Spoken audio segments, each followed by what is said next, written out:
Il n'y a pas d'exaucement sans repentance. Ésaïe 59 nous dit que la main de l'Éternel n'est pas trop courte pour nous sauver, ni son oreille trop dure pour entendre. Mais ce sont nos crimes qui mettent une séparation entre nous et Dieu. Ce sont nos péchés qui nous cachent sa face et qui l'empêchent de nous écouter. C'est terrible ce verset. Le péché est un obstacle terrible à l'exaucement de nos prières, mes amis. Donc nous voici à la 4e clé pour l'exaucement de tes prières. Et cette clé, c'est renoncer au péché et nous en repentir. Oui, Dieu sait que toi et moi, nous sommes encore en chantier. Et il ne nous tient pas rigueur du fait que nous ne soyons pas encore parvenus à la perfection.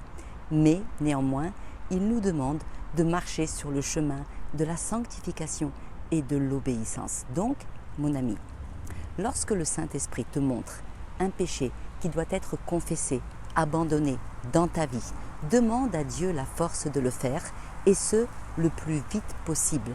Parce que le péché est le plus grand obstacle à l'exaucement de tes prières. C'est comme un barrage qui bloque le flot de bénédictions que Dieu a pourtant prévu pour nous. Dans l'Ancien Testament, il y a l'histoire de cet homme qui s'appelle Akan. Il avait sous-estimé la puissance et l'impact de la désobéissance. Il avait volontairement transgressé l'ordre de Dieu. Alors que l'armée d'Israël s'était emparée de Jéricho, Dieu leur avait dit de ne rien en prendre, de tout laisser, l'argent et l'or qui devaient être consacrés au trésor de l'Éternel. Mais Akan a méprisé le commandement de Dieu. Ne sous-estime jamais les principes divins.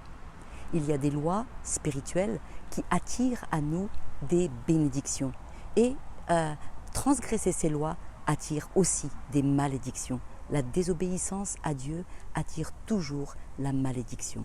Akan a dérobé par légèreté spirituelle des objets, les a cachés et ça a amené l'opprobre, non seulement sur lui et sa famille, mais aussi sur tout le peuple. Et tant que ce péché n'avait pas été nettoyé, Israël perdait toutes ses batailles. C'est comme si son péché avait fait barrage à la faveur de Dieu. Et pire encore, a attiré la malédiction. Dieu a dit à Josué, Israël a péché et tu ne pourras résister à tes ennemis jusqu'à ce que vous ayez ôté l'interdit du milieu de vous. Mes amis, le péché installé dans nos vies, avec lequel nous avons accepté de cohabiter, va non seulement entraver l'exaucement de nos prières, mais en plus nous enlever la force et la puissance de vivre une vie victorieuse en Christ. Il est alors comme un interdit qui fait barrage à l'exaucement de tes prières. Donc, je t'encourage vivement. Ne tarde pas un jour de plus. Si le Saint-Esprit te rappelle un péché à abandonner, une attitude dont tu devrais peut-être à te repentir, approche-toi avec humilité et foi de Jésus.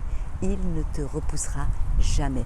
La Bible nous dit dans 1 Jean 1,9, si nous confessons nos péchés, il est fidèle et juste pour nous les pardonner et pour nous purifier de toute iniquité.